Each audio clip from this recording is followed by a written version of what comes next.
Hello, everyone. Welcome back to Yoruba Cinema Legacy TV. Today, we're sharing a short 4-minute preview from a Yoruba movie titled Nkan Elege. This was produced back in 2004. It was produced in 2004, yeah. One of the amazing things about this movie is it really shows how long our actors have been acting. Because if you look at this preview, let me ask you a question. Do you recognize these faces? Especially the actor on the right. He was so young here compared to how he looks right now. This is just a preview from our archives. I won't take too much of your time. We are looking forward to requests from the producer of this movie so they can have the full movie and upload it officially. Alright, once again, we want to thank you so much for appreciating and supporting this Yoruba movie archives.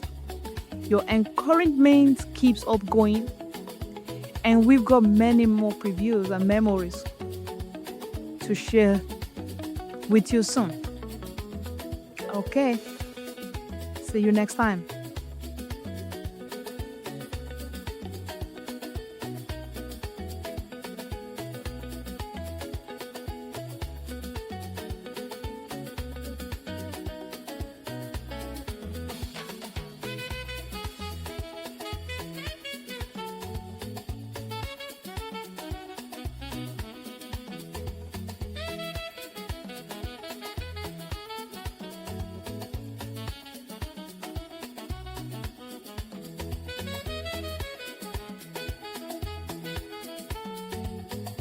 Yàwó bẹ́ẹ̀ ni sà. pátásì yóò bò. bẹ́ẹ̀ ni sà. ẹnlẹ ọmọ ìlú wo ni. ọmọ Abẹ́òkúta ń bí ni mi.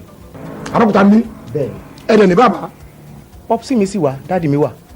ọ̀sẹ̀ ló ń bá a mọ̀ bí èlò gangan lè fẹ́ yá. ẹ ṣe rí owó tí mo need gangan owó ó tó 5 million naira but tí n bá rí 2 million naira látọ̀dọ̀ yín máa manage ẹ̀ sà. 5,000 naira. no 5 million 5 million. ọmọ ọdún mélòó ni. tó bá di next year máa pé 31. kò dẹ́n ṣe pé fẹ́ dákọ̀ arílẹ̀. rárá. kò dẹ́n ṣe pé fẹ́ ta ọkọ̀ ojú omi fún yín lórí omi. rárá ẹ̀mí mi ò gbé gbogbo ohun tẹ́ ń sọ yẹn sà. kí lẹ fẹ́ fowó ṣe. ẹ ṣe bẹ́ẹ̀ ṣe wò mí olóṣèlú ni mí ìwà mi dẹ̀ da gan ní àdúgbò táwọn èèyàn máa ń sọ mo wà lé lọ́jọ́ kan ni làwọn láńlọ́ọ̀dù oríṣiríṣi iná wá sínú ilé mi wọ́n bá bẹ̀rẹ̀ sí ní bẹ̀bẹ̀ Mr. Akínwá ẹjọ́ torí Ọlọ́run ẹjọ́ àsìkò tí wọ́n fẹ́ jẹ kánsílọ̀ àdúgbò tító ẹjọ́ ẹ wá bá wa jáde fún kánsílọ̀ wọ́n ṣàbẹ̀bẹ̀ àwọn ìyá arúgbó bẹ̀rẹ̀ sí ní yílẹ̀ máa wò pé tí èèyàn bá dá wọn lóhùn bí aláṣejù ló máa dàbí lójú wọn òun ni mo ṣe wá ní pé kí n jáde sọ́tún sósì because ìpolówó ó ń lóògùn owó téèyàn bá dẹ̀ rówó polówó àwọn èèyàn ní dìbò téèyàn bá fún wọn lówó wọn ní jáde fún yàn òun ni mo ṣe wá bá yín sà. amábìnrin ẹ ti gbàkùtì rí. mo gbàkùtì rí. kí ló wá ṣẹlẹ̀. nígbà yẹn mo wọlé ìdìbò tí mo kánsílọ̀ náà ni mo jáde fún mo dẹ̀ wọlé àmọ́ ńgbà tá a wọlé ńgbà yẹn táìmù yẹn làwọn ológun gbàjọba wọ́n ṣe dé báyìí wọ́n kàn dá gbogbo wa nù ni wọ́n jẹ́ ká lo epo kánsílọ̀ tí a wọlé fún. ẹ̀ẹ́dẹ̀ lájẹsẹ́kù. mo lájẹsẹ́kù mi ò dẹ̀ tún ní àmọ́ láti gbà yẹn títí dìsìn èmi fúnra ara mi mo ní 50,000 naira àmọ́ tí nǹkan bá ti bẹ̀rẹ̀ sí ní yọ tí wọ́n sà. ó dáa báwo lè ṣe fẹ́ sanwó yẹn padà.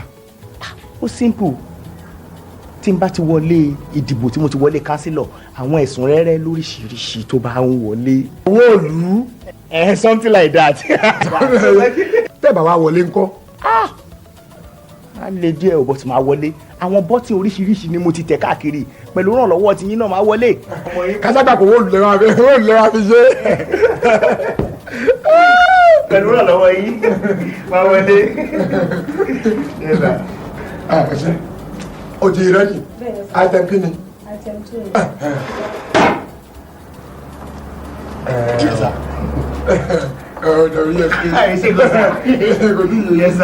ṣé níbí àṣeyàn a máa entertain èèyàn especially ń bá jẹ́ customer wa a dẹ̀ máa ń fi style test èèyàn ẹ ti jẹ́ tiẹ̀ ntí ẹlẹ́dàá ti ń gbà ní item number 2 ẹ kó mi káde gbowó jáde ká gbowó fún yín.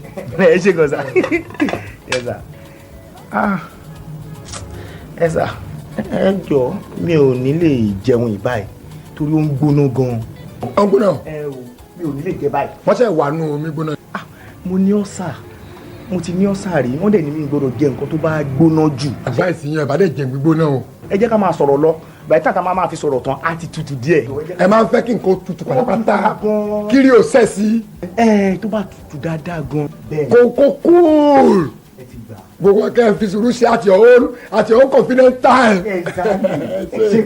ẹ jàre nílé ìyá yín lówó nísìnyí wípé ìgbóná ń gbòòrú là á jẹ gbèsè ìgbóná ń gbòòrú náà là á san ṣùgbọ́n nígbà tí nǹkan gbígbóná ò ti mọ́ ẹ lára nígbà tẹ́ bá rówó tán ẹ kọ́lé ẹ ra mọ́tò ẹ kọ́lé fún gẹ́fẹ́rẹ́ǹdì ẹ ṣókó àgbà àwa tá a lẹ̀ yá lówó à máa sọ́fà ànírówó wa gbà sọ ẹ máa rí lé. mo sì bọ èyí mo ti ń jẹ lọ́nà mo ti ń jẹ sà. ó ti bọ́ àmì ti bọ́.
yáwó fọláṣí ni yóò bò.